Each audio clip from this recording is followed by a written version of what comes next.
Les vraies voix Sud Radio, 17h-19h, Philippe Rossi. C'est le grand débat des vraies voix sur Sud Radio à 18h30. Emmanuel Macron en déplacement à Montpellier accompagné de Gérald Darmanin. Le chef de l'État s'est rendu sur un point de deal démantelé.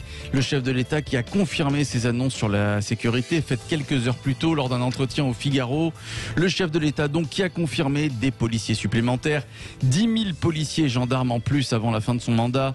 Le chef de l'État qui veut harceler les dealers, ce sont ces mots, qui veut continuer à poursuivre les consommateurs. Emmanuel Macron qui a par ailleurs annoncé un grand débat national sur la consommation de drogue, ainsi que la création d'une police académie. Pour le moment, elle se situe à Montpellier, une école avec de la formation continue pour les policiers.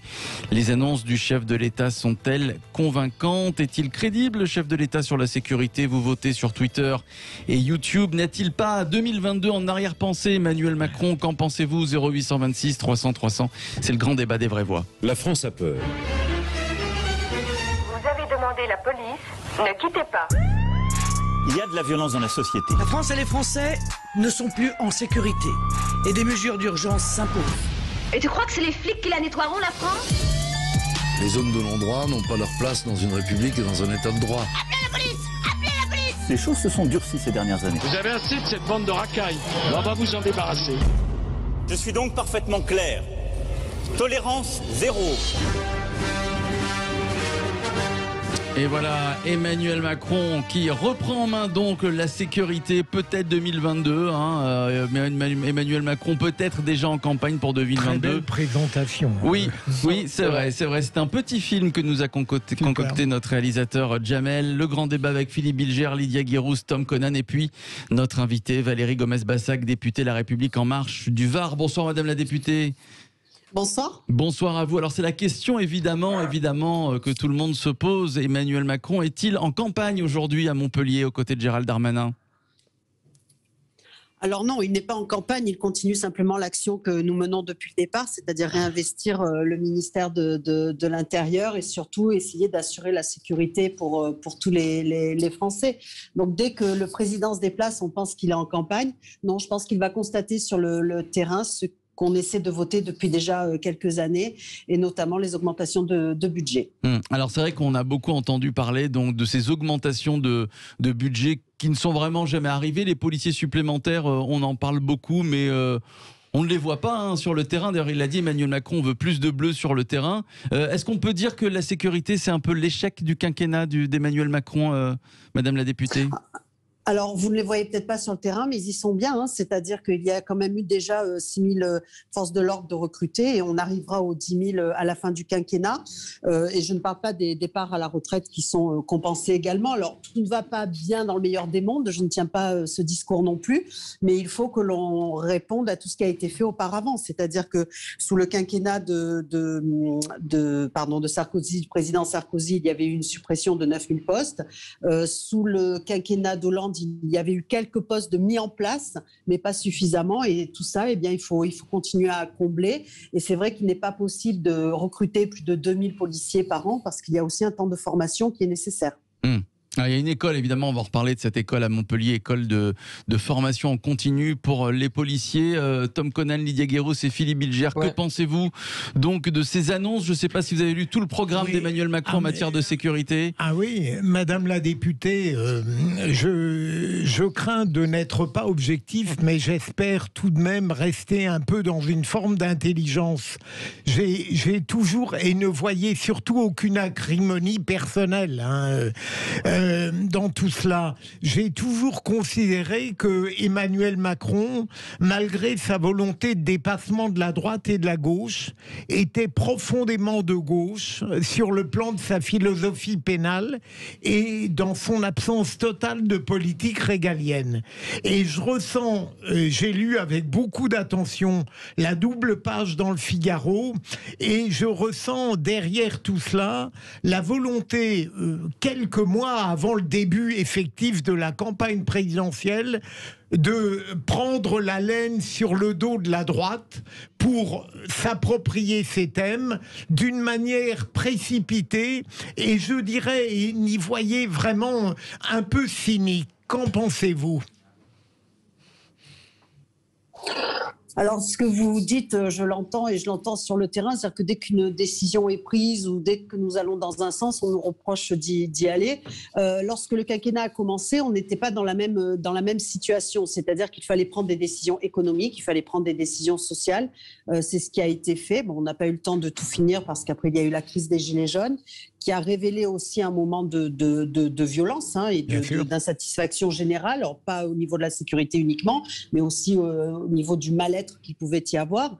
Moi, j'y crois toujours en même temps. Je pense que là, en ce moment, il y a une exigence sécuritaire qui est attendue par les citoyens, mais également par tous les élus. Et ce n'est pas parce que nous allons sur ce terrain-là que nous sommes en train de faire une campagne où, oui, nous montrons que l'extrême droite n'a pas le monopole de la sécurité, et surtout je souhaite qu'elle ne l'ait jamais, ça c'est personnel, mais ça encore une fois c'est une priorité. Vous savez, les investissements qu'il y a eu, alors je ne vais peut-être pas vous citer tous les chiffres, je les ai sous les yeux, mais les investissements qu'il y a eu en matière immobilière, en matière d'équipement, quand vous voyez qu'au commissariat de Toulon, ils n'avaient même plus les accessoires nécessaires, le mot m'échappe, pour faire des relevés d'empreintes, c'est quand même aberrant, quoi. Donc ça peut paraître dérisoire, mais ça ne l'est pas. Et tout ça, on n'a pas attendu aujourd'hui pour le faire. Ça a été fait dès le départ, mais personne ne parle de ça. Quand vous avez un commissariat qui prend l'eau de tous les côtés, c'est quand même gênant. Alors, une des annonces d'Emmanuel Macron, c'est ce qu'il a dit au Figaro, on veut harceler les dealers. On a bien compris l'objectif du chef de l'État. Tiens, est-ce que vous y croyez, Lydia Guérouz? Juste après, je vais entendre Tom Conan et vous, Madame la députée. Est-ce que vous y croyez? Enfin, objectif, on met fin au trafic de stupéfiants. Ça fait des années qu'on en parle. Je rêve d'y croire et je rêve qu'ils le réalisent pour tous les Français, notamment ceux qui vivent dans ces quartiers où il y a des trafiquants de drogue. Est-ce que ça vous paraît réaliste? Est-ce que vous savez pas réaliste? Est-ce que ça me paraît réaliste? Oui, il faut harceler les trafiquants de drogue et il ne faut pas les lâcher, et il faut que la chaîne pénale suive et que la police ne les arrête pas 5, 10, 15 fois sans qu'il y ait des sanctions derrière. Donc il y a aussi cette question de la sanction qui doit être plus rapide, plus systématique et plus forte pour que ce harcèlement soit véritablement un harcèlement, et qu'on sorte de cette forme d'impunité où on a l'impression qu'ils peuvent toujours trafiquer, ils peuvent toujours dealer, ils peuvent toujours faire régner la peur et l'omerta dans les quartiers sans jamais être inquiétés, ou alors ils vont faire 1 mois ou 2 en prison et puis ils reviennent en se disant on a notre diplôme, on est passé par la case prison, on est des cadors. Je trouve que effectivement Emmanuel Macron, en fait, dans sa communication, que ce soit sur la question de la laïcité, on l'avait vu que plus tôt dans l'émission, où il vient sur le sujet de la laïcité, alors que pendant 3 ans on s'est désespéré de l'entendre avoir un discours clair sur la lutte contre l'islamisme et la défense de la laïcité. Il vient là-dessus. C'est la même chose sur la question de la sécurité. C'est vrai que ça a été un naufrage, le ministère de l'Intérieur, quand on avait Christophe Castaner à la tête du ministère de l'Intérieur.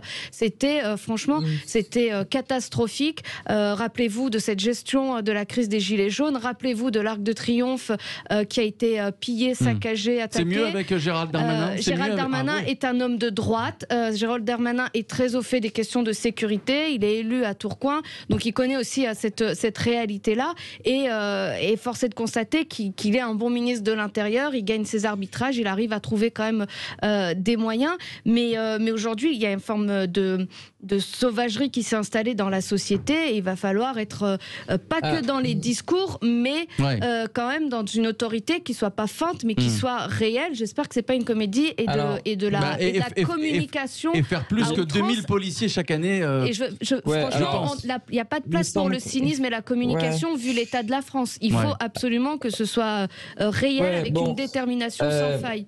Alors, il me semble quand même, pour prendre un peu le rebours de ça, que l'épisode des Gilets jaunes a quand même montré un point assez grave à de multiples reprises sur les violences policières.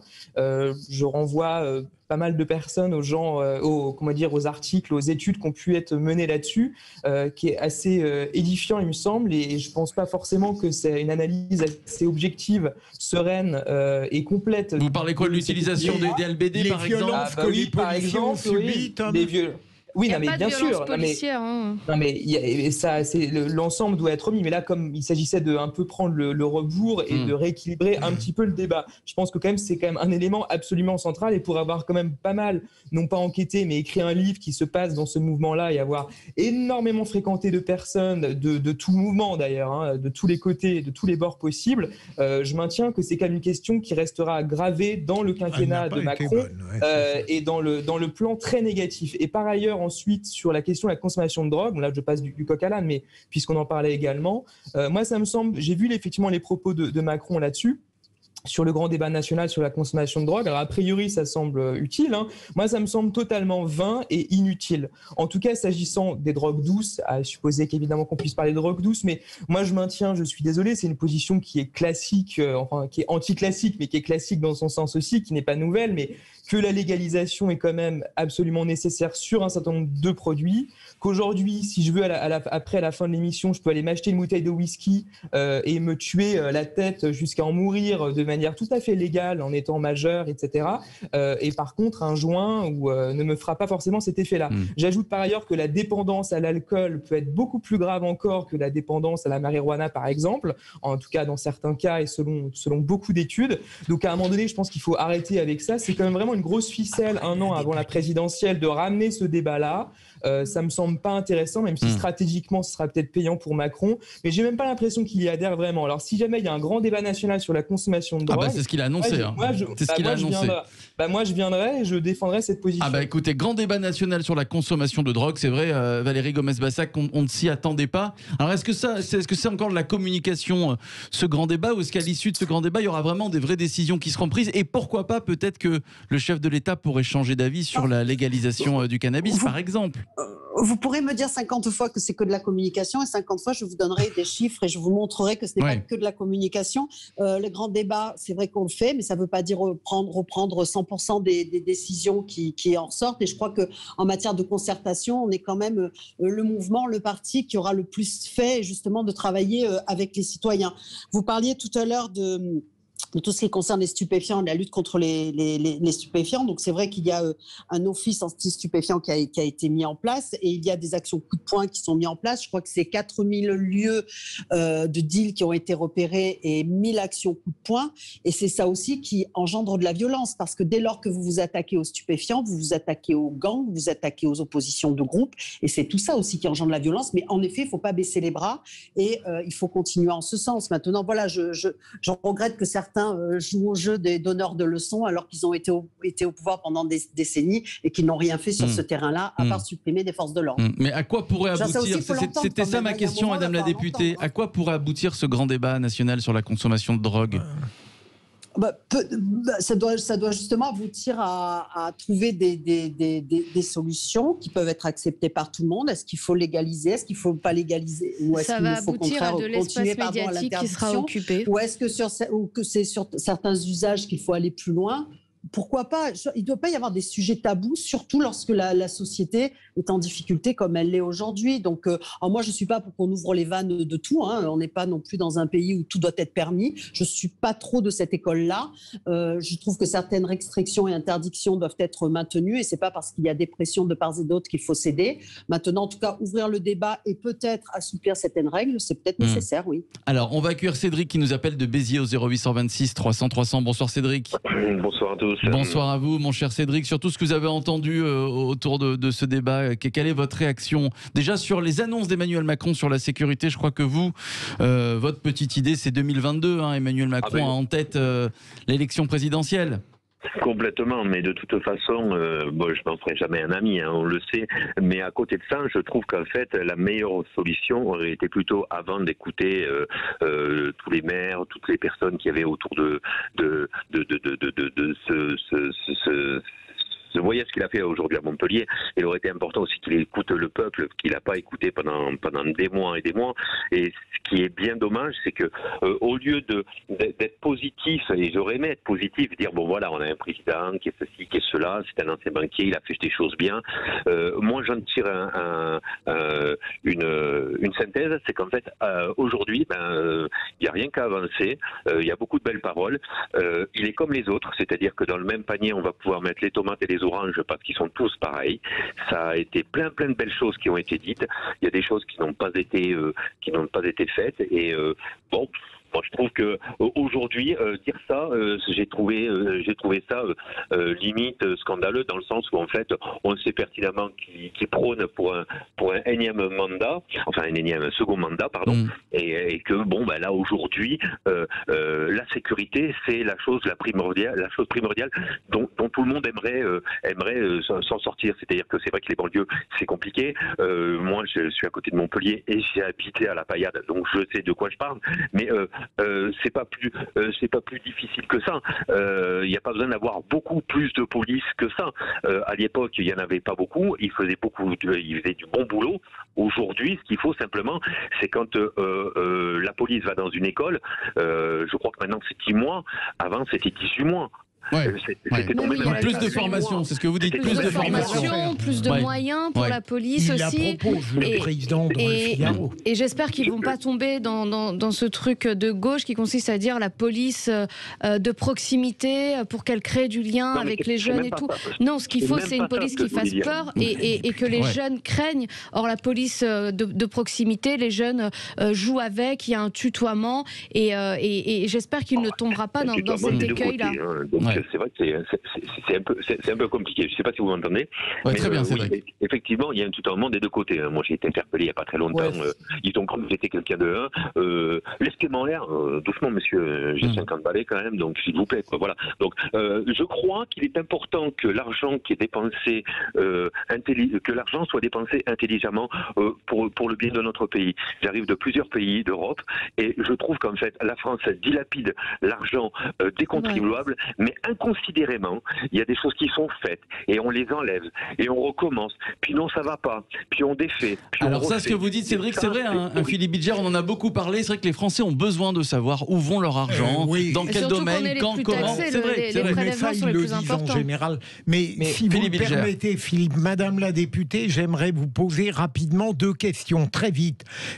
Vous ne trouvez pas qu'avoir nommé au gouvernement Gérald Darmanin qui fait ce qu'il peut comme ministre de l'Intérieur et un garde des Sceaux qui n'a jamais été connu en tant qu'avocat pour être un adepte de la sécurité, est-ce que ça n'était pas une grave maladresse? Et ma deuxième question, j'ai l'impression que les points de deal qui sont éradiqués et l'amende forfaitaire pour l'usage de stupéfiants sont des choses qui semblent à peu près marcher. Est-ce que vous me le confirmez?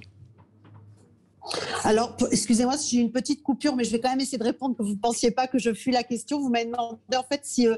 Darmanin d'un côté et Éric Dupond-Moretti de l'autre, c'était maladroit, c'est ça? Ouais, voilà, exactement. Ok, excusez-moi, c'est parce que j'ai une coupure. Non, alors encore une fois, je pense que vraiment Gérald Darmanin fait un bon travail de terrain déjà, c'est-à-dire qu'il est tout le temps sur le terrain, tout le temps dans les commissariats. C'est vrai qu'il a cette sensibilité de droite, il faut pas le cacher. Il a un côté Sarkozy. Ça n'est pas ce qui me gêne, franchement. Oui, à part qu'il supprime pas les postes C'était il y a 14 ans. Des forces de l'ordre. Je suis fille de policier, donc je suis assez sensible sur ce sujet-là. C'est pour ça que je me permets de le répéter un peu en boucle. Oui, mais tout le monde le répète en boucle. Il y a eu quelques présidents depuis. Il est très actif et donc ça, c'est une bonne chose. En ce qui concerne Éric Dupond-Moretti, il connaît quand même le monde judiciaire, puisqu'il a exercé en tant qu'avocat, vous êtes bien placé pour le savoir, durant quelques décennies. Et j'ai confiance avec l'augmentation du budget de la justice de 8%, j'ai confiance que les deux puissent travailler ensemble. Ça ne sert à rien de donner des moyens aux forces de l'ordre et si de l'autre côté, au niveau judiciaire, ça ne suit pas. Et ça, vous n'allez pas me contredire là-dessus. Donc, laissons le temps au temps, enfin on n'en a plus beaucoup, mais avançons quand même. Mais voilà, je pense que ça peut être aussi un duo qui doit apprendre à se connaître, aussi à travailler ensemble, et qui peut être une bonne chose. Et sur votre deuxième point, oui, j'ai l'impression que c'est plutôt efficace, sur les points de deal. C'est très bien, je trouve. Je pense. Le mot de la fin, Tom Conan. Ouais, en fait, c'était pour revenir sur ce que disait Madame et puis aussi ce que disait Lydia tout à l'heure sur la question de la crainte. Je suis pas non plus certain que la police doit inspirer uniquement la crainte. Ça doit être l'un des éléments, bien entendu. Mais ça me paraît impossible. J'ai jamais dit ça. Si, tout à l'heure, c'est quelque chose que vous avez dit. Vous voulez revenir sur la police de proximité, c'est ça? Oui, voilà. Et que c'est pas moi. Voilà. Non, c'est Lydia Guéroux. J'ai parlé d'autorité et que les policiers n'étaient pas des copains qu'on devait tutoyer. Il y avait une distance et une autorité à avoir. Allez-y, Tom. Mais là, j'ai rien terminé 2 secondes. Et donc, effectivement, c'est compliqué d'être coupé en permanence. Allez-y, Tom. Il ne faut pas avoir une vision verticale comme ça et un peu simplificatrice. Les rapports des citoyens par rapport à l'État doivent être harmonieux, le plus harmonieux possible. La crainte, effectivement, est une arme idéologique, c'est symbolique, permettant évidemment d'apaiser un certain nombre de tensions, mais ce n'est pas la seule. La confiance en l'État, le niveau des inégalités, l'état de droit, etc., la qualité des institutions de manière plus générale, ce sont des éléments, et ça c'est étayé par beaucoup de recherches en sciences sociales, qui permettent également à terme d'augmenter le niveau de sécurité. Et ça me semble très simplificateur ce qui a été dit sur ce plateau tout à l'heure là-dessus. Le mot de la fin donc de Tom Conan. J'aimerais remercier Valérie Gomez-Bassac, députée La République En Marche du Var. Voilà les annonces d'Emmanuel Macron. Merci à vous, Madame la députée. Sur la sécurité donc des policiers supplémentaires, et Emmanuel Macron qui veut atteindre son objectif de 10 000 policiers supplémentaires d'ici 2022. C'est ce qu'il avait promis. Il a également annoncé la création à Montpellier aujourd'hui d'une police académie, donc une école de formation en continu pour les policiers.